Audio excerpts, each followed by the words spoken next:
In the 1990s, Celine Dion was untouchable. Stadiums shook with her voice, Titanic's anthem made her immortal, and awards piled higher than anyone could count. But today, fans are stunned. Once radiant, she now battles a rare disease that's stolen her stage. Appearances spark whispers, photos shock the world. How did the queen of power ballads go from unstoppable to this? Celine Dion's story begins in Charlemagne, a small town in Quebec, Canada. She was the youngest of 14 children, born into a working-class family that lived above a bar her parents ran. Music wasn't just a hobby, it was the family's heartbeat. Her parents performed together, her siblings played instruments, and little Celine absorbed it all. By the time she could walk, she was already singing. At just 12 years old, she wrote and recorded a demo song with the help of her mother and brother. That tape found its way into the hands of René Angelil, a music manager who believed so deeply in her voice that he mortgaged his own home to finance her first album. It sounds like legend, but it's true. From the start, her voice didn't just impress, it overwhelmed. Fans described it as something supernatural, too big for her small frame. In the 1980s, she became a sensation in the French-speaking world. Her songs filled Canadian radio, played in shopping malls, and blared from car stereos. Teenagers memorized every word, parents marveled at her maturity, and critics said her voice carried the weight of someone far beyond her years. When she won the Yamaha World Popular Song Festival in Tokyo in 1982, and later the Eurovision Song Contest in 1988, the international stage could no longer ignore her. The transition into English-language music was the true turning point. In 1990, her album Unison introduced her to American audiences. Tracks like Where Does My Heart Beat Now climbed the charts and gave her a foothold in the US market. Listeners who didn't speak French suddenly felt that same chill, that same awe Canadians had felt for nearly a decade. Celine's rise was not just about her voice, but about timing. Pop music in the late 80s and early 90s was shifting. Audiences were ready for big voices, powerful ballads, and theatrical performances. Whitney Houston had paved the way, Mariah Carey was about to explode, and Celine entered the arena with a unique blend of raw emotion and technical mastery. Her voice became the soundtrack to countless weddings, proms, and radio countdowns. People remember slow dancing to her songs at high school dances or hearing her on endless radio repeats during long drives. By the early 90s, she was no longer just a promising newcomer. She was a star on the rise, bridging two worlds, conquering both French and English markets, and leaving no doubt that she was destined for something much bigger. By the mid-1990s, Celine Dion had become unstoppable. Her voice wasn't just celebrated, it defined an era. She didn't simply sing songs, she created anthems that lived in the bloodstream of the culture. When her 1993 album, The Color of My Love, dropped, tracks like The Power of Love and Think Twice stormed international charts. Radio stations played them relentlessly, and listeners called in just to hear her voice again. Couples chose her songs for first dances. Teenagers sang along into hairbrush microphones. People described her voice as something that made them stop what they were doing and just listen. But it was 1996 that sealed her as a global force. Performing The Power of the Dream at the Atlanta Olympic Games, she sang not just to a stadium, but to billions watching worldwide. The world paused to witness that singular, soaring voice, and for many, it felt like the soundtrack of human triumph. Then came Falling Into You in the same year, an album that sold over 30 million copies. It wasn't just an album, it was a tidal wave. Songs like Because You Love Me became unavoidable, played on radios and shopping malls, on TV soundtracks. The album won 2 Grammys, including Album of the Year, and solidified Celine as one of the most powerful voices on earth. But the true cultural explosion arrived in 1997 with one song tied to one movie, Titanic. My Heart Will Go On wasn't just a hit, it became the emotional heartbeat of a global phenomenon. The film broke box office records, and everywhere you went, from diners to department stores, you could hear Celine's voice. Fans bought the single in the millions. Radio stations practically wore out the track. It became one of the best-selling singles of all time and won her an Academy Award and Grammy. For a generation, that song was more than music, it was memory. First love, heartbreak, and cinematic history rolled into 4 minutes. Her shows reflected that dominance. Celine wasn't just filling venues, she was selling out arenas and stadiums worldwide. Fans camped overnight for tickets. Merchandise sold out before shows even began. She wasn't a star who happened to tour, she was a global event. People wore her style, imitated her stage outfits, and belted her songs at karaoke bars across continents. Even critics who had once dismissed her as too dramatic had to admit the power. Her technique, her range, and her ability to turn a song into a story placed her alongside the greats, Whitney Houston, Barbra Streisand, Aretha Franklin. Yet Celine brought her own brand of drama, a blend of sincerity, vulnerability, and raw force that made audiences feel as though she was singing directly to them. The late 90s saw her cement her reign with the album Let's Talk About Love. It featured duets with Barbra Streisand and Luciano Pavarotti pairings that weren't just collaborations, but statements. Celine Dion was no longer merely a pop star. She was a global icon, straddling pop, classical, and cinematic ballads. Her voice the common denominator that made it all work. By the end of the decade, she had sold more than 100 million albums worldwide. She wasn't just part of the music industry, she was the industry. Wherever you turned, magazines, television specials, Grammy night, Celine Dion was there. For fans, it was impossible to imagine music without her. She felt untouchable, a permanent fixture in the cultural firmament. At her peak, Celine Dion didn't just own the charts, she owned time itself. Her music marked weddings, funerals, Olympic ceremonies, blockbuster films, and everyday car rides. She was everywhere and the world embraced her as its voice. After years of breaking records and living at the very center of global attention, the early 2000s brought a shift. Celine Dion's voice was still flawless, but the cultural winds began to change. Pop music was entering a new era. Teen pop idols like Britney Spears and Christina Aguilera were dominating charts, while hip-hop and R&B were reshaping radio. The era of the giant power ballad was fading. Celine responded in her own way. Instead of chasing trends, she doubled down on control. In 2003, she signed an unprecedented deal for a Las Vegas residency at Caesar's Palace. At the time, this was seen by many critics as career exile. Las Vegas was considered a place for fading stars, artists clinging to nostalgia rather than shaping the future. The headlines were brutal. Commentators whispered that Celine had surrendered her global throne for a gilded cage in the desert, but the residency was both a triumph and a compromise. The shows were breathtaking, packed with state-of-the-art visuals and her signature voice. Fans from around the world flocked to Nevada just to see her.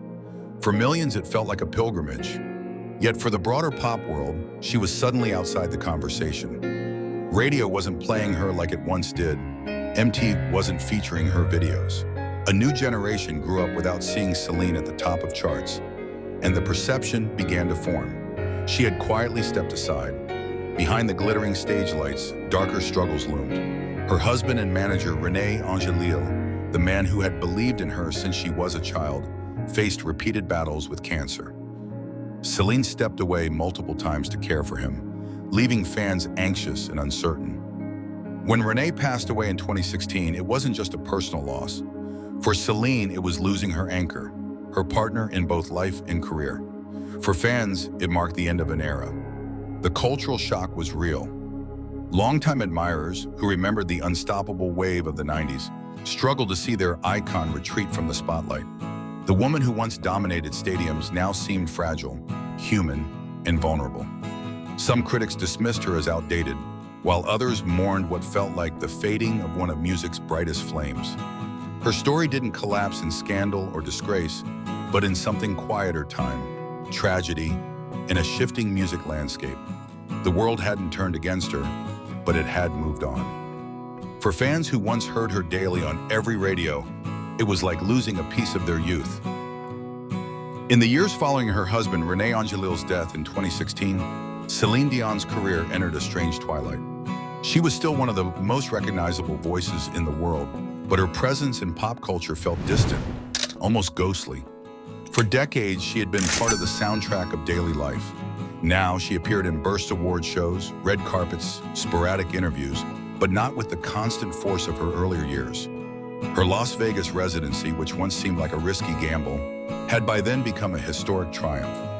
She performed over 1,000 shows across 2 decades, drawing in millions of fans and grossing nearly $700 million. What was once mocked as a career graveyard had turned into a model that other artists, Britney Spears, Lady Gaga, Adele, would later follow. Yet for all its success, the residency also tied Celine to one stage, one city. To see her, you had to travel to her. For casual fans, her global visibility slipped. When she did step out, people noticed changes. Her fashion choices became bolder, often avant-garde, drawing both praise and confusion. Tabloids whispered about her weight loss. Photos sparked endless speculation about her health. Fans who remembered her radiant 90s glow were unsettled, asking, "Is she okay?" Every rare appearance carried more weight, more questions, because the silence in between felt so loud. The media's tone shifted. Instead of celebrating the voice, headlines focused on her body, her absence, her grief. Rumors swirled: was she retiring? Was she too ill to perform? Why was she vanishing from the public eye? Online forums filled with fans trading theories. Some feared the worst. Others hoped she was simply taking time for herself. Celine tried to reassure her audience with a 2019 World Tour announcement: courage. The name itself felt like a message in admission that she was fighting battles unseen. The shows began strong with rave reviews, but then came delays, cancellations, and finally silence again. For fans, the disappointment was deeper than missing concerts. It was the sense that their idol, once everywhere, was slipping away into mystery. The disappearance wasn't total. She gave interviews, appeared at events, even went viral for her high-fashion looks at Paris Couture Week. But compared to the saturation of the 90s, these moments felt like fleeting shadows. People asked not just where her career was going, but where Celine Dion herself had gone. By the early 2020s, the whispers became unavoidable. Stories circulated about an undisclosed illness. Canceled tours piled up. Then, in Boy 2, the truth emerged. Celine revealed she was battling stiff person syndrome, a rare and debilitating neurological disorder. For fans, the revelation was heartbreaking. The woman whose voice once seemed invincible was facing a disease that threatened her very ability to sing. The disappearance at last had an explanation, but it was one that no one wanted to hear. Today, the image of Celine Dion is almost unrecognizable from the one burned into collective memory. Fans remember the powerful ballads, the Titanic anthem that defined a generation, the stadiums shaking under her voice.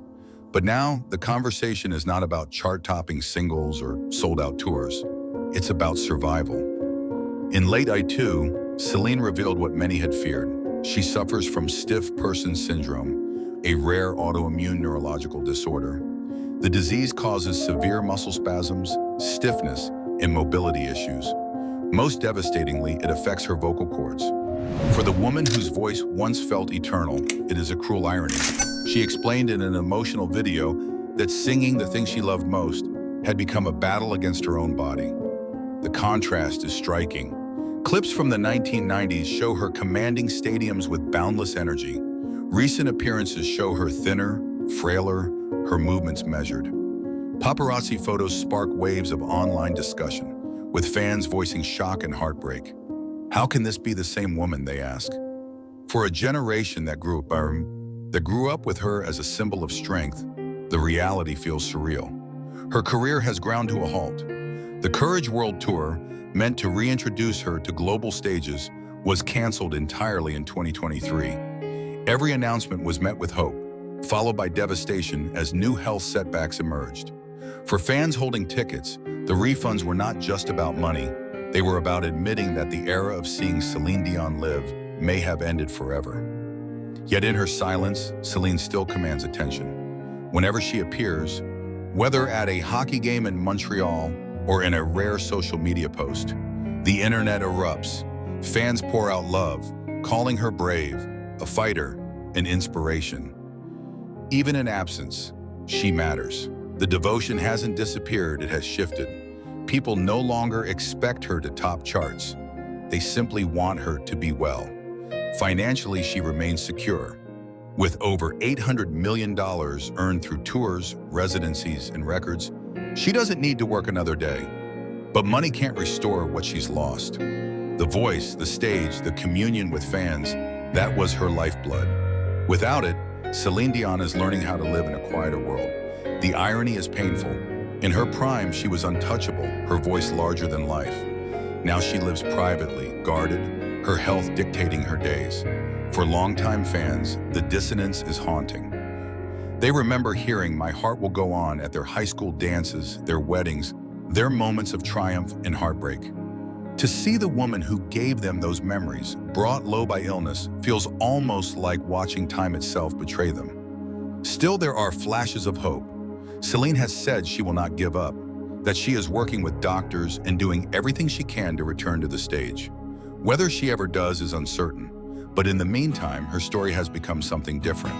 She is no longer just a singer. She is a symbol of fragility, resilience, and the strange cruelty of fate. It's hard for fans to accept that the woman who once ruled the world's biggest stages now fights simply to walk without pain. But it's the truth. The icon who gave everything is now in the fight of her life.